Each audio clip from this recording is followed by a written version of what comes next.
Tizi kukwazisana ka. Tokwasana pakirawa. Kwazisana pakirawa. Pamaze vachidumbeni. Sekuru gokwe. Pakirawa ka.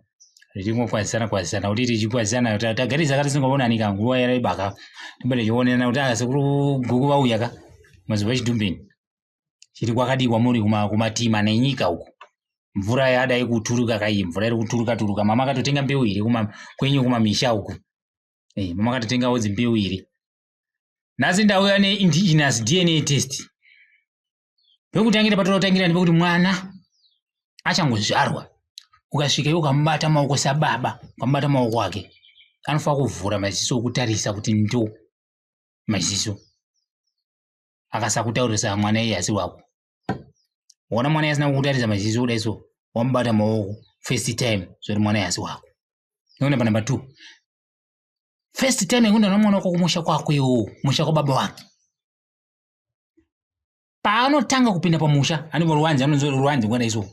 Ngapana gate kangapanga hapana gate.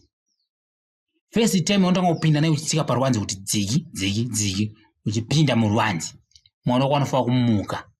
Kuvhura maziso kuti wamuka.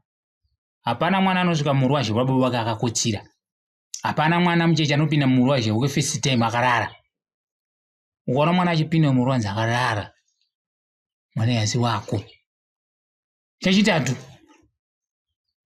Ukamuka kuseni.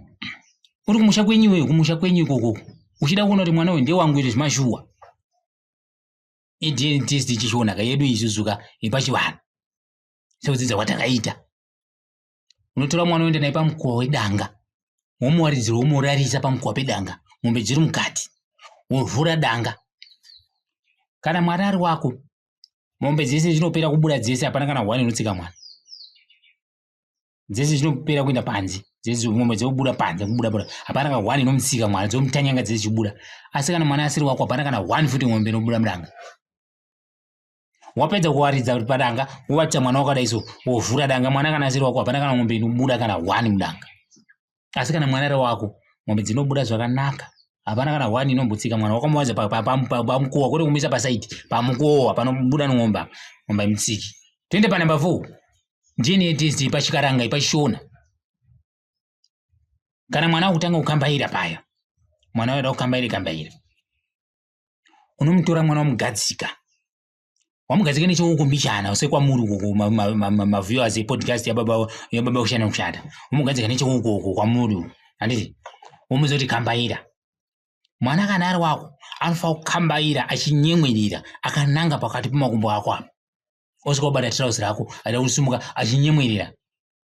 Mukunzvisa? Unotora mwana wamugadzika isizvo kwamakagara uko kuma-viewers. Mwana anofanira kukambaira achiuya so kuna madzibaba pachidumbini kunoku. Kuna baba wake. Osvika unanga pakati pemakumbo. But ukaona mwana achitenderera nekusaidi kwemakumbo achiuya kuzoda kuzokubata noku mwana yasi wako iyi. Indamuzvisira mwana warisi. Mwana yanga asiri wako. Mwana yanga asiri wako iyi 0.4 kai. Toende pa number 5. DNA test ipachishona. Mwana akukambaira akusumuka. Mwana ukambaira akapaipa, mwana ukambaira akusumuka akakumira ka. Mwana ukamutora.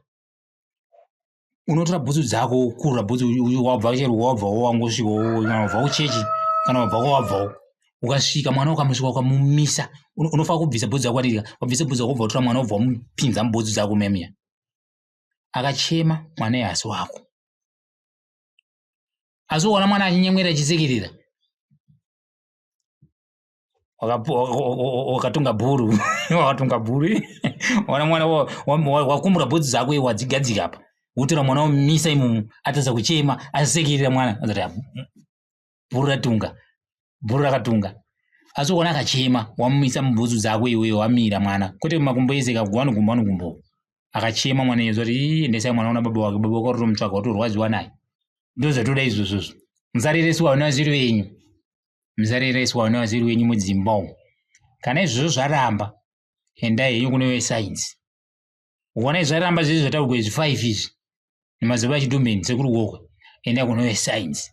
Musasvika kumba mutenga wakadzi kuti ine mwana azotanga kuchema ndamupfeka bhutsu pamwana ngaiti asina kutogeza zvake otanga kutochema.